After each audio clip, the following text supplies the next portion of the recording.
Okay, so this is Chapter 5, Part 2, Accessory Structures of the Skin.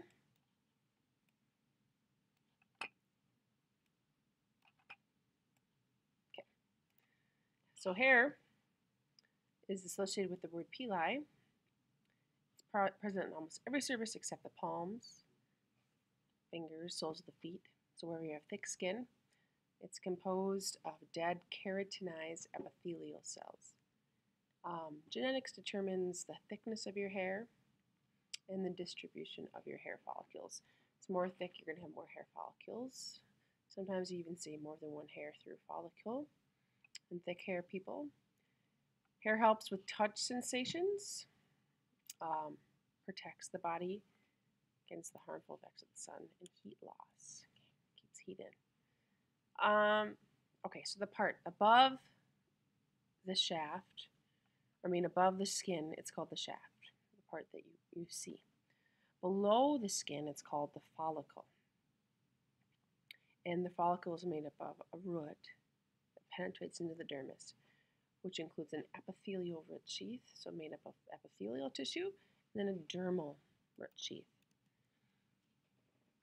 Here we see the hair shaft, the hair root, hair follicle. The papilla of the hair is where the hair is nourished by blood vessels underneath it. And then the matrix is where hair is actively undergoing producing new cells. So the hair matrix, you can see this as well.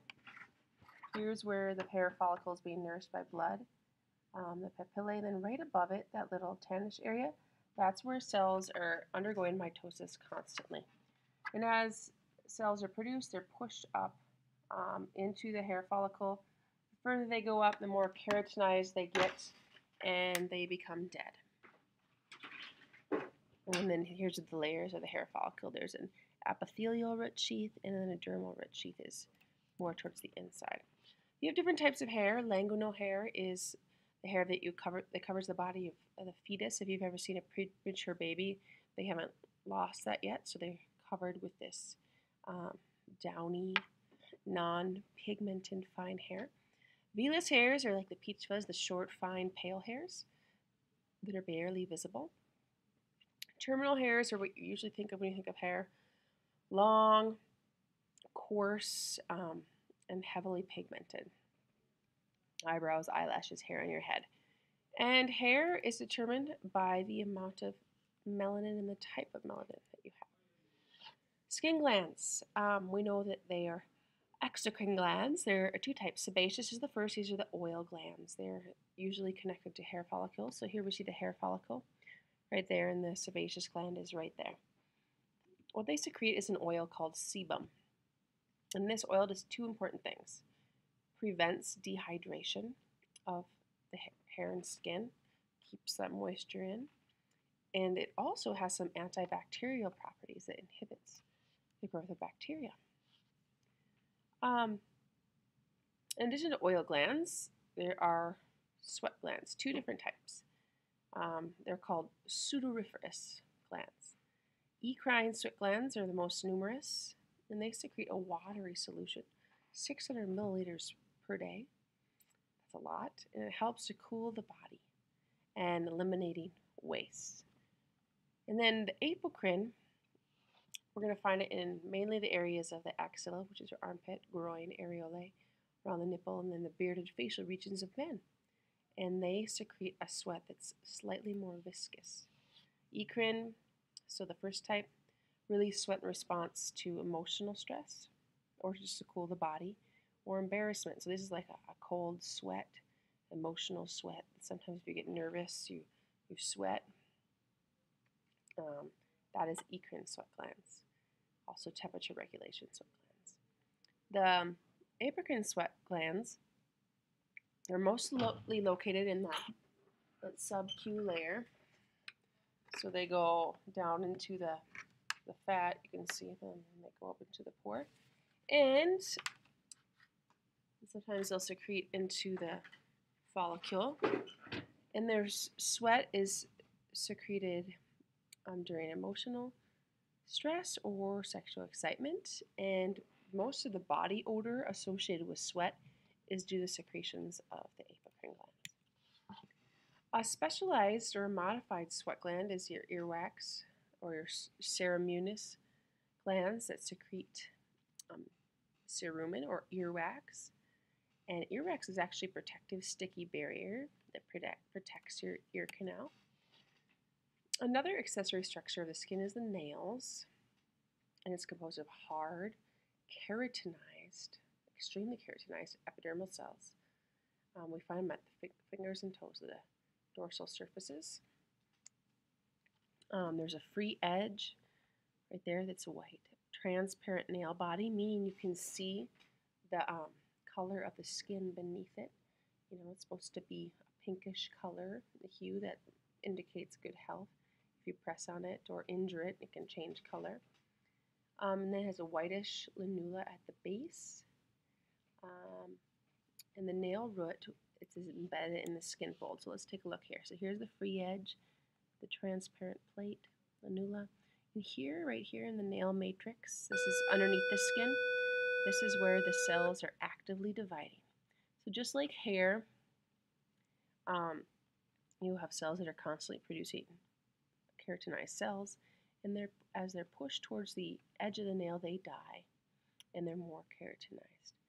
Down here, it's very closely associated with the epidermis, so if you damage this, you're going to see blood right underneath, but not over here because it's not protecting the skin per se directly. There are two types of wound healing. So now we're moving on to a different concept. If you just damage the epidermis, it's called epidermal wound healing, and you're always going to get back to normal function relatively quickly. The epidermis, there's no blood vessels, hardly any nerves, so you're going to skin's going to look just like it did if you just damage the epidermis. So deep wound healing is anything that's if you damage anything below the epidermis. And with this type of wound, you're going to maybe see potential loss of some function, maybe sweat glands, maybe nerves, maybe blood vessels, and you're always going to have some type of scar tissue formed. So this is epidermal wound healing. You can see these are the 5 layers of the epidermis. All that happens is the epidermal cells, the basal cells actually migrate to the middle. So you can see here the arrows show that, and then new cells are pushed up right above it, and it returns to homeostasis relatively quickly. I'll talk about the steps of deep wound healing later, but here are some pictorials of that. There's actually 4 phases.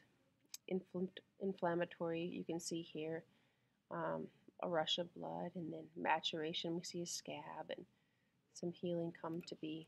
But it takes longer for deep wound healing to happen, and we're going to see scars result because when you damage that dermis, things aren't going to go back to the way they were. They won't look the same. So that's why we're going to see scars.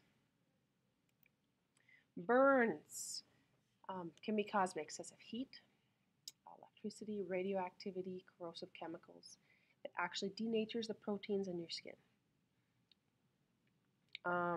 They damage some of the most important things of your body to maintain homeostasis, the protection, just the physical barrier, mess up the thermoregulation when that barrier is gone, submit your body to microbial invasion. And burns are organized or graded according to their severity. A first-degree burn is the least severe. It's when only the epidermis is damaged. You're going to see some mild pain and what's known as arrhythmia or redness of the skin. But a first-degree burn, you get no blisters, and the skin functions should remain the same.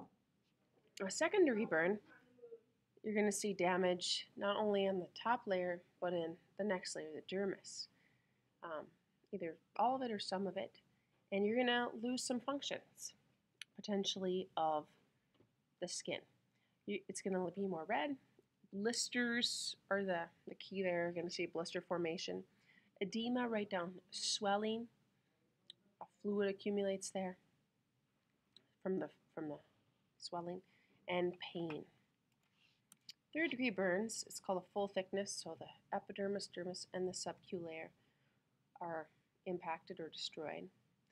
While most of the skin functions are completely lost, it's going to be numb because all the nerve endings have been destroyed, and you can see it's blackish in color there. A major burn, these are the classifications from American Burn Associations. If you have 3-degree burns on only 10% of your body, that's a major burn. If you have 25% of second-degree burns over your body, surface area, major. And then if you have any 3rd-degree burns in your face, hands, feet, or peritoneum, that is considered a major burn. And if the burn exceeds over 70% of your surface area in your body, more than half the victims will die. A quick way to estimate the surface area that has been affected by the burn is called the rule of nines. And the next picture on this page actually gives a pretty good view of it. So if you damage just the anterior head and neck burns, that's 4.5% of your total surface area. The back of the head of the neck is the other 4.5%. They call it the rule of nines because it either adds up to 9 nicely, or if you multiply it, it's just in sections of 9, or it goes up by increments of 9. Anterior thighs, legs, and feet is 18%. Posterior is also 18%. And all these areas add up to 100%, the peritoneum being 1%. And we will stop there for part 2.